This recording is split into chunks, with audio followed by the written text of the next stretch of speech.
I'm pulling on my driveway. We all know what that means. It's time for another drive to work. Okay, today we're talking all things deciduous. Okay, so let me first define what I mean by deciduous for those that don't know. So in Magic, we have what we call evergreen abilities, stuff like flying, trample, first strike, things that every set can do. Every set now it can do, tends to do. Evergreen, not every evergreen mechanic's in every set, but most sets. And usually it's in a set. So like flying, it'd be very odd for us to make a set and not have flying. Or not have first strike, or not have menace, or whatever. So there's a lot of things that are evergreen. What deciduous means is any set has access to this, any set's allowed to use it, but it's not something that we do all the time. It's something we do usually, well, it can vary. Some deciduous things we do often, but not every set, and some deciduous things we do on occasion. But mostly what it means is that if you want to make use of this stuff, you kind of have free range. There's certain mechanics that I want to use. I can use the mechanic, but I'm sort of bringing it back. It's not something that we expect to show up with any frequency, So anyway, I did an article, I don't know, a month and a half, 2 months ago, where I talked about this. And so today I'm going to talk about all the things I listed in the article, and 2 things I missed in the article, which I'll put in here. So I'm going to talk about sort of where these came from and how they ended up becoming deciduous. Okay, so we'll start with anchor words. Okay, so anchor words, the example might be in Fate Reforged, you choose cons or dragons. Usually it's a modal choice, but the modal choice gives you 2 different, usually flavorful choices, and then depending on what choice you chose, that's what happens. Modal things are basically evergreen. Every Magic set has modes. Anchor words are more like, well, you have to choose something based on flavor. Like, the modes have a flavor component to it. And that the reason it's deciduous is usually when we do modes, we just list the modes. But on an anchor word card, we're trying to play up either some conflict or some key decision. Something about it that really plays into the idea of you're making a choice, and depending on what choice you make, that has an impact. But it's a modal card. It's just kind of a flavorful modal card. And I think this just came about that we did it a couple times and realized kind of the flavor power of it.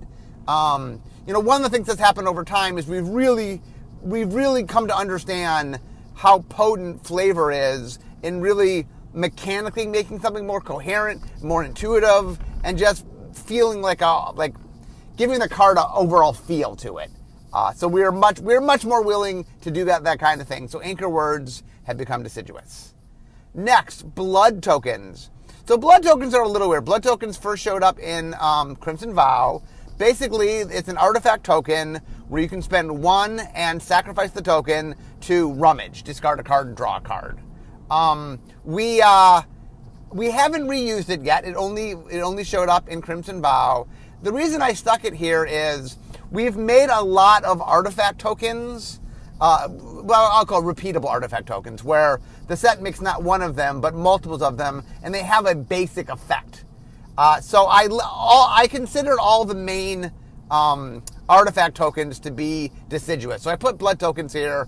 I do admit blood tokens are one of the ones that, if you told me something on this list never shows up again, maybe blood tokens is never top of that list. So whether it's really deciduous or not, it's on the cusp. But artifact tokens, for example, I'll talk about more later on. We've definitely started bringing them back. So I think that's something that we recognize as a valuable tool, and that if there was a set where blood made sense, and we're a combat game, it's not like blood doesn't show up. If we had a set where blood really was key to what was going on, to the flavor, the mechanics of it, an artifact lets you rummage. It's pretty useful, as people saw when they played Crimson Vow. It's just a generally good thing to have. It just lets you get card flow. So I do think if we got to a place where blood made sense, it is something open and available to the people making it.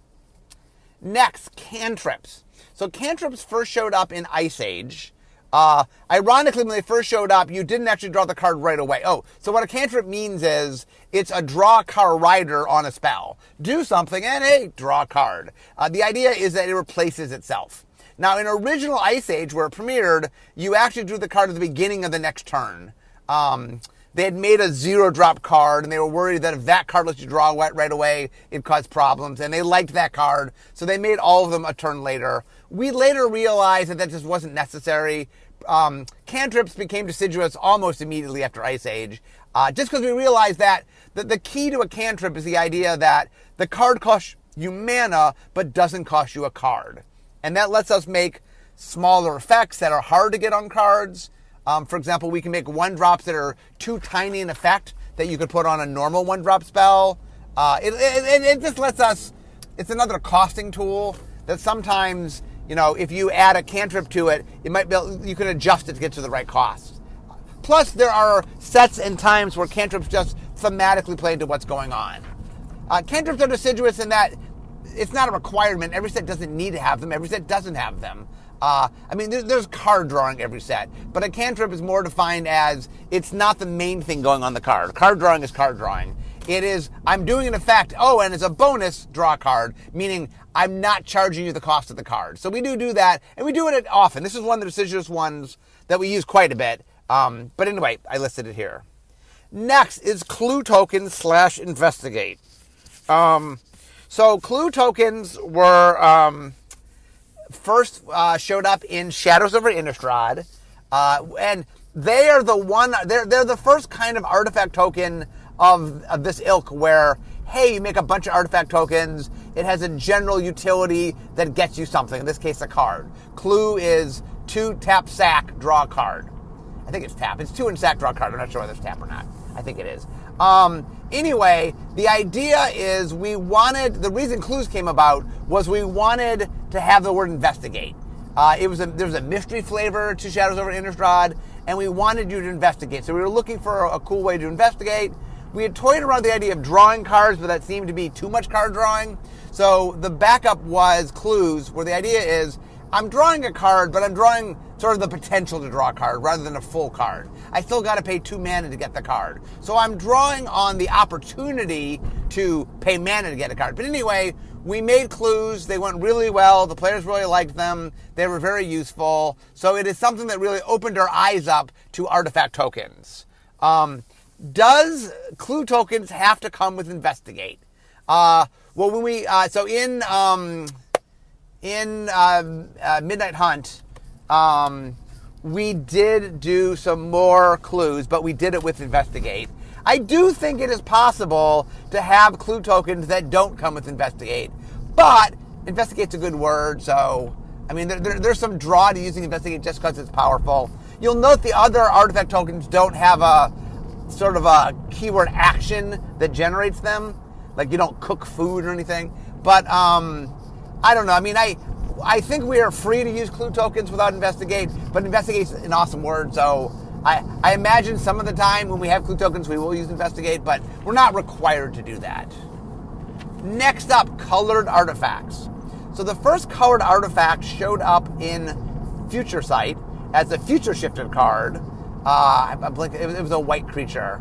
I'm sorry, that was the first enchantment creature. It was a blue creature. It was a mirror.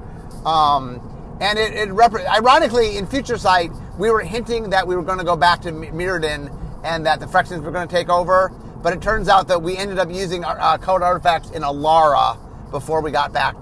And then we did do some colored artifacts in Scars of Mirrodin block in New Phyrexia, but it was less colored art. I don't know.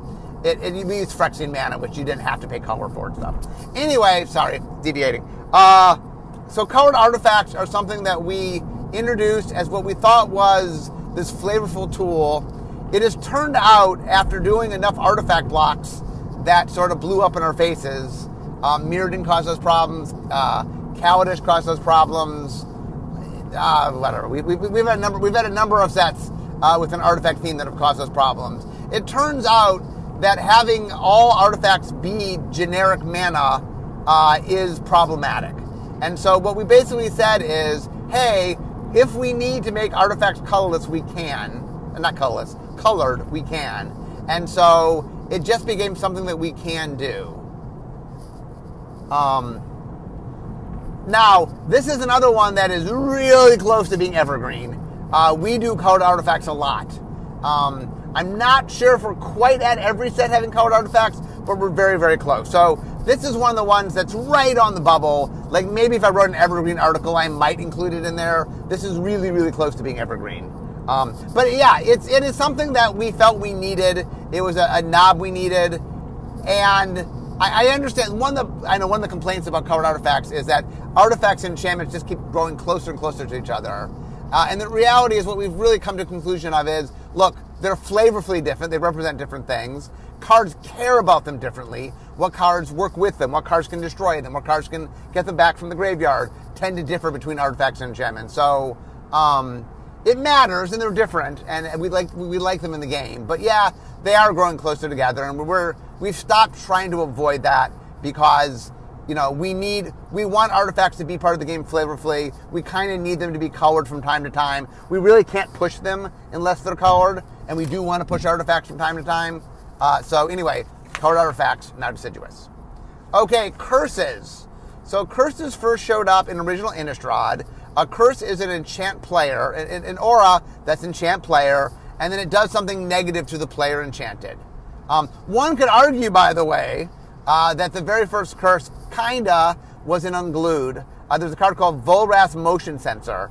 It was the first card that was an enchant player card, and it did make the player, they had to balance something on their hand. So it did do something that made them, like, it did kind of, it's curse-like. Not technically curses, it's not a curse subtype or anything. That didn't happen until Innistrad, but the precursor to them. Anyway, curses are just super flavorful, and they have showed up in other places, like Amonkhet was, we're in Egypt, and hey, that kind of makes sense for curses. And they've showed up a couple different places. So it is something that, like, hey, if curses make sense for your set, look, enchant player is something that you can do. That's something that is available to you. And the general flavor of it, nothing about it is too far from kind of normal Magic. So anyway, that is Deciduous. Next, cycling. So cycling first showed up in Urza's Saga. A little trivia, or little, I don't know, for those who don't know, it originally showed up in Design for Tempest, made by Richard Garfield, as an idea of, hey, sometimes you have things that are kind of narrow, but if you have a cycling cost, cycling means you can spend some amount of mana, discard it, and draw a new card. You can sort of replace it. The original cycling was all cycling too, but we've since done other cycling costs and even non-mana cycling costs. Anyway, it was originally in Tempest. We didn't have room for it. We had too many mechanics. It got pushed off to Urza's Saga, and it is one of the mechanics that we have brought back the most. It showed up in Onslaught. It showed up in Amonkhet. It showed up in many places. Ikoria. It showed up in a lot of different places. We finally decided, as of Streets of New Capenna, what happened was we wanted to include, we had made these cycling tri-lands in Ikoria, which were the wedge ones. Well, we're now in Streets of New Capenna. Hey, it's the shards or the arcs. And so we wanted to make the lands, but they had cycling. And we're like, but the set doesn't have cycling. And they're like, you know what? Let's just make them. Let's just make cycling Deciduous. So we've decided to make cycling Deciduous. And what that means is, hey, if a set wants to have a couple cycling cards, it can. It's a pretty easy mechanic. People understand it. And we're not going to in order to have cycling, you have to bring the whole cycling mechanic, have about 20 cards. If you want to have a cycle of lands instead of cycling, more power to you. So we've chosen to make cycling Deciduous. In the article, when I mentioned that, I said that we are looking to be a little bit more open about what's Deciduous. So R&D is looking at mechanics right now to say, like cycling, what is something we use so often that, if we use it, we're just going to label it. If we use it, we're going to tell you this is what it is and just let sets have access to it. We're figuring that out. We got a lot of feedback from my article. So, it's a topic if you want to contact me and let me know if you're like, this mechanic really should be Deciduous, let me know. Okay, next, double-faced cards. So double-faced cards first showed up in original Innistrad, and they showed up as transforming double-faced cards, meaning you played the front side, and under some conditions, you could go to the back side, the back face, and under some conditions, on some of them, you could come back to the front face. So some go back and forth. Some are a one-way transformation that never comes back. Then in Zendikar Rising, we introduced modal double-faced cards, which were double-faced cards that you could play either side, but there's no means to go between the sides. If I choose to play side A, then it's always side A. It's never side B. Now I could bounce it or something, or it could die and I could get it back from the graveyard and then cast the other side. But nothing allows you while it's on the battlefield to change the sides. Okay. So sorry, double-faced cards. So often when I'm driving, I get distracted by my driving. I apologize. Although safety first. We've learned over time that double-faced cards are very useful. They show two states in a very flavorful way. You get two pieces of art. You get two full cards. You get two full rules text boxes. So it really allows us to do some things that we weren't able to do. And a lot of Magic sets have dual states. Now, not every Magic card with a dual state is going to be double-faced, but it is a tool that we have. It's very splashy. The audience generally likes it quite a bit, and so we've started using it more. Recently, we've used it a lot. We did MDFCs, modal double-faced cards, in Zendikar Rising, Call Time, and Strixhaven, and then we did transforming double-faced cards in Midnight Hunt and Crimson Vow and Neon Dynasty. So 6 out of 7 sets in a row, premier sets, had double-faced cards. Streets of Commander does not.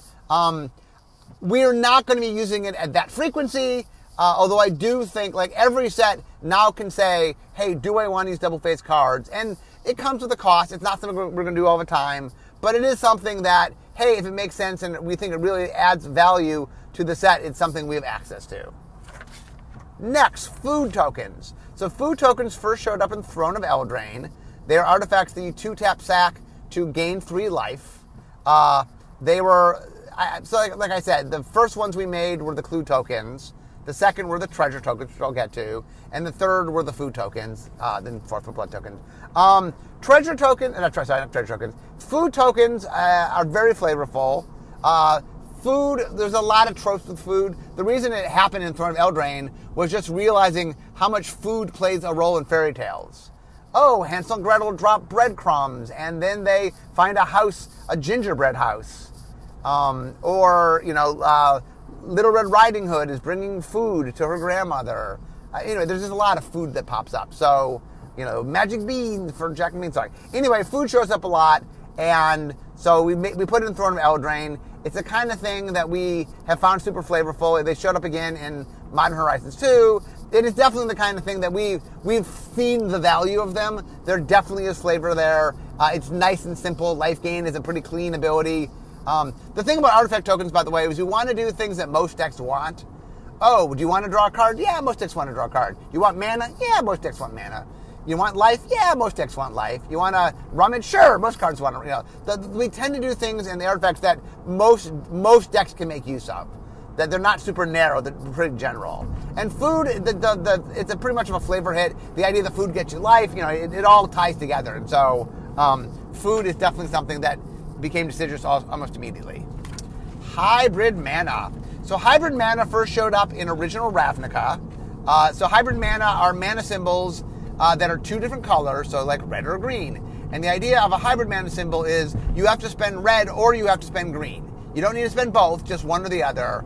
But for example, if I have a card that's 2 red or green hybrid, I can spend a mono red. I can cast that for 2 red, I can cast it for 2 green, or I can cast it for 2 red-green. So the idea is that it's a tool that allows us to make multicolored cards that are or rather than and. I almost would say it's a tool more than a mechanic, in that there's a lot of different utilities for it, and it's proven to be very, very useful. The story I always tell is when I first came up with hybrid mana in Ravnica, I remember showing it around, and just nobody was impressed with it. Everyone was like, oh, okay. And I was very like, oh, no, it's this great tool. We do all these cool things. And I think over time, as people had to make set and solve problems, and like Fate Reforged was like, oh, I need to be a 3-color card to work with the wedges, but I need to be a 2-color card to work with the enemy color. So how do I work with Conjure here and Dragon here? Oh, hybrid mana lets you do that. Or, I'm trying to make companions and I want them to be in as many decks as possible. Oh, hybrid help you. Like, the hybrid is proven to be very valuable and lets us do a lot of different things. And it's the kind of tool that every set doesn't need, but it is definitely something a lot of sets have made use of. And it's been, like I say, it's been used in lots of different ways. We use it now sometimes for color identity purposes. So if we want something to be a certain color identity for Commander, but we want to make it a little bit easier to cast, sometimes we'll do it in activation costs. Anyway, hybrid has lots and lots of uses, and so it has become a staple it's deciduous because a lot of sets want to use it, but not every set needs to use it. Okay, next, keyword counters. So this is something that wasn't in the article, so a little bonus content for you on my podcast. So keyword counters first showed up in Ikoria. So basically it's a counter that says flying, or first strike, or vigilance. It's just a basic, usually evergreen keyword that by using a counter, it's permanent. So normally if I grant you flying, it's like until end of turn. Because if I said, if I want to be permanent, usually it has to be an aura or an equipment or something. But the keyword counter allows us to do something permanent. We usually want to do punch-out counters when we're doing keyword counters, so there's something to remember it by. So this is a deciduous thing that we don't use often, but we have made the decision on high rarities and low frequencies that we will use it in sets because, we want this planeswalker to permanently grant something. Okay, it's not going to happen a lot. When it happens, you can mark it. So we don't necessarily need to have counters in the set. But when we do it at low frequency, we put counters in. When we do it at higher frequency, in a low amount of cards at higher frequency, we let sets have it. But it's something that has proven very useful. That it's a clean way to say flying for the rest of the game. Or, flying as long as the creature stays on the battlefield. You lose the counters and lose the battlefield. Well, except phase it. We'll get to that in a second. Anyway, it has proven to be a valuable tool, and it is something that we've given sets access to in small amounts if used judiciously. Now, you also can use it in large amounts. It just means that you have to have punch-out counters. That is something. I actually didn't list punch-out counters here because I don't know if they're a mechanic as much as a tool, but hybrid was a tool. Punch-out cards are another thing where sets have access to that. It's something that sets can use if they need it. Really, punch-out cards are not so much a mechanic as, I have some memory issues. Well, here's a tool I can use for memory issues. But punch-out cards are something that sets have access to. Okay, next, protection. So protection first showed up in alpha. Protection's gone through a lot of changes over the years. It meant different things at different times. For example, in alpha, you could a Black Knight, which had protection from white, couldn't be destroyed by a Wrath of God. That's no longer true. At one point, somewhere around 6th edition rules, maybe 6th edition rules, they sort of clarified how protection worked. It now grants 4 basic abilities. So you can't be targeted by a thing of the quality. You can't be blocked by a thing of the quality. You can't be enchanted or equipped by a thing of that quality. And nothing can attach to you. And you can't be blocked. Did I say blocked? All damage from things. Anything that damages you for something is reduced to 0. So it is you can't be targeted, blocked, equipped, enchanted, or attached. Or you can't be damaged is reduced to 0. Can't be damaged. Protection, like colored artifacts, is really on the cusp, whether it's evergreen or deciduous. We don't use it all the time because it's a little bit complicated, but we do use it as much as we need to, just because it's super flavorful. It actually got what happened was it was evergreen, it became deciduous, and then it went back to kind of pseudo-evergreen deciduous, where it's like somewhere in the middle. I put it on my deciduous list because we don't use it every set, but it's pretty close to being evergreen. If I made an evergreen article, I probably would list it as well. I probably would list colored artifacts and protection in both the evergreen article and the deciduous article because they're on the cusp. Anyway, it is flavorful. It is complicated. When we were talking about bringing it back, we did look at finding a simpler version of it, but we didn't find something that worked quite as well. And anyway, Magic has some complexity. That's some of the complexity. Next, Prowess. So Prowess was in Concept Arcade. It was the Jeskai mechanic. So it says whenever you cast a non-creature spell, it goes on creatures. This creature gets +1/+1. We made it evergreen for a while as sort of the crossover for blue and red. It ended up there was a lot of times the set would be doing something that Prowess kind of got in the way of, and we would not do Prowess. And so we kind of decided, okay, instead of being evergreen, we'll make Prowess deciduous. When you want to use it, you can use it. If a set needs it, there's sets that really like Prowess. It's available to you. You can use it. But it is not something that we've decided to do all the time. There's just enough sets where there's something going on where we don't want to use it that we pulled it back. And this is a good example, by the way, of something where it came out in a set, we liked it, almost instantaneously became evergreen, and then we realized we had to pull back, and then we made it deciduous. Okay, next, phasing. So this is another, I just realized I went out of alphabetical order, but phasing is another thing that I forgot to put in my article. Phasing first showed up in Mirage Block. The way phasing works is something with phasing, at the beginning of your turn, if it's in play, the way it originally worked was if it's in play, it left play, and if it's out of play, it came back to play. Now the way phasing works is you treat it as if it's not on the it's still on the battlefield, but you treat it as if it's not on the battlefield. And where phasing is different than flickering is phasing auras and equipment and counters, things that are attached to it don't come off it. So if I phase out something that has an aura or an equipment or counters on it, they stay on it, they don't come off.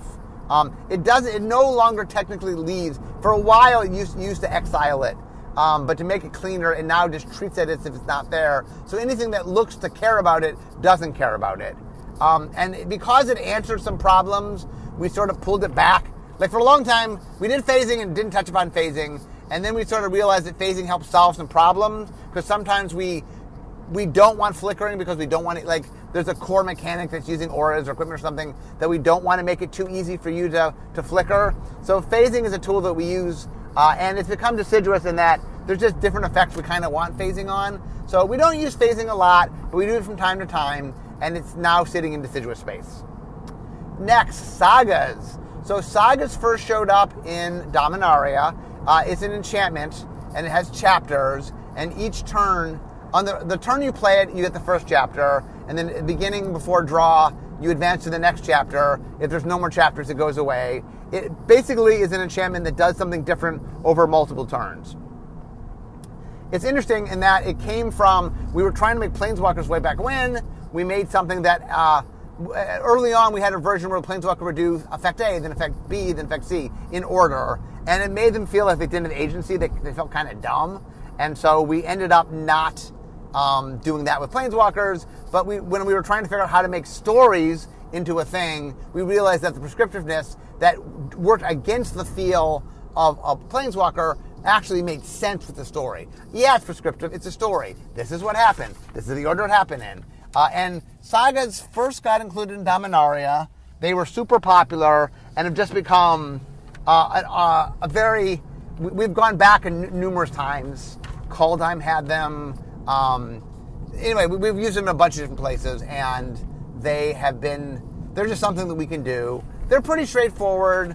They have their own frame, but the frame looks really cool. And anyway, we've definitely sort of established them as a cool thing. People like them, and it is something that any set can make use of. I will say for some of these deciduous things, we do think about double-faced cards, sagas. We try to sort of divvy them up a little bit so they're not everywhere. That's kind of cool if double-faced cards aren't around all the time. It's kind of cool if sagas aren't in every set. So we do sort of, some of the deciduous, we kind of look at who is and isn't using them so that we can dole them out so that they're kind of cool when they show up. But deciduous means any set can use them. That doesn't mean you might not choose not to use them because things around you are using them. But it means that you have access to them. But we still do think about who's using what. So a lot of times with deciduous stuff, if somebody near you is using it, we want to think twice about it. Not that we don't do it. We obviously double-face cards for a whole bunch of sets in a row, but we want to be careful when and where we use it. Next, split cards. So split cards first showed up in Invasion. Originally, they were going to be in the second Unglued 2, as I call it, that never got made. BFM had been in Unglued. It was a card so big it had to be on 2 cards. So it was very popular. So I made a card so little that 2 of them fit on 1 card. I pitched it for Invasion. They were controversial at the time, but they went in Invasion. The audience loved them. And it's just become a thing that we can do from time to time. They're just a fancy way to do a modal card. It does let you do a modal card in which each mode has a different cost. So that's nice. And they can be different colors. So split cards have come back a bunch of different times. They've proven to be, they're a useful little tool, and they're flavorful, and the players like them. So it's not something we do a lot, but it's something we have access to, and we do from time to time. Next, treasure tokens. So this is another of the artifact tokens. Treasures, we did gold tokens in Theros block on a couple cards. And then when we did Ixalan, we decided we needed them to tap because of the interaction. There was a mechanic in Aether Revolt where you could tap artifacts, and we didn't want you tapping treasure. It was kind of like Convoke. I'm blanking on the name, but it was like Convoke for artifacts. Anyway, so we decided to rename them and add a tap to them. We decided to add a tap to them, which forced us to rename them. And then we decided to pick a little more generic than just gold. So treasure is nice in that if you want to represent gold, you can call it gold treasure. But it can represent a lot of different things. Like it was Halo in Streets of Capenna. So like you can use treasure. It just means something that people value, and what that can be, what that is can vary from place to place. It can vary, even within the same set, it can vary. What is treasure in green might be different than what's treasure in red, for example. Much like clues and food, it's just proven very valuable. The idea of wanting a resource and wanting mana. Streets of New Capenna is a good example where, hey, we had a 3-color set. We needed a way to make sure you could play your cards. Treasure was a nice tool that let you do that and was super flavorful. So treasure definitely falls in that camp of, and you've seen it. I mean, I think we use it a lot in Streets of New Capenna because it was a 3-color set, which needs a lot more help than normal. I don't think you can see treasure in quite that volume outside of something like a 3-color set that really needs extra help. I think it'll be used in a little more lower volumes in future stuff. I think Streets of New Capenna is a little quirky in how much it's used. But it is very useful and it's very flavorful, so we will use it again. Finally, we come to vehicles. So vehicles first showed up in Kaladesh. They represent sort of artifacts that you can drive or the things that you can ride or drive, and we've used them to represent boats and cars and trains and all flying vehicles, all sorts of different things. It became Deciduous almost immediately. They were they were a little bit overpowered in Kaladesh because we were sort of learning how to cost them. But it became clear that it's just a flavor that a lot of sets want. But it's not every set. Not every set needs vehicles. Some worlds more so than others. But, there's pirates. We want ships. There's, certain places do want vehicles more than others, so we can make use of those. But anyway, it is something where it's proven to be a very useful, flavorful thing. The way the mechanics work for vehicles is that it has a crew cost. It's an artifact that is not a creature, but if you pay the crew cost, which is tapping some power amount of creatures, so crew 2 means tap creatures whose combined power is 2 or greater, and then you crew the vehicle, which means it animates, it has a power toughness on it, it becomes a creature, and then you until the end of turn, and then you can attack or block with it. And like I said, vehicles is another thing that have become useful and super flavorful. You'll notice one of the through lines in all the Deciduous stuff is things that are A, usually pretty flavorful, and B, just have a lot of general utility to them. So, or they tend to be either super flavorful, super utilitarian, or both. And one of the things I'm hoping from today you realize from this is that there's a lot of different tools available in Magic. One of the advantages of being a game almost 30 years old is we've invented a lot of stuff over the years, and we found a lot of those tools to be very useful. They're in our toolbox. It's not that we need to use all of them all the time, but there's a lot of them we can use some of the time. And so I hope today it's just a look through what those are, a little bit of their history, and how they became Deciduous. But I've gone through everything that I had to talk about, and I just parked. So we all know what that means. It means this is the end of my drive to work. So instead of talking magic, it's time for me to be making magic. Hope you guys enjoyed the Deciduous talk, and I'll see you next time. Bye-bye.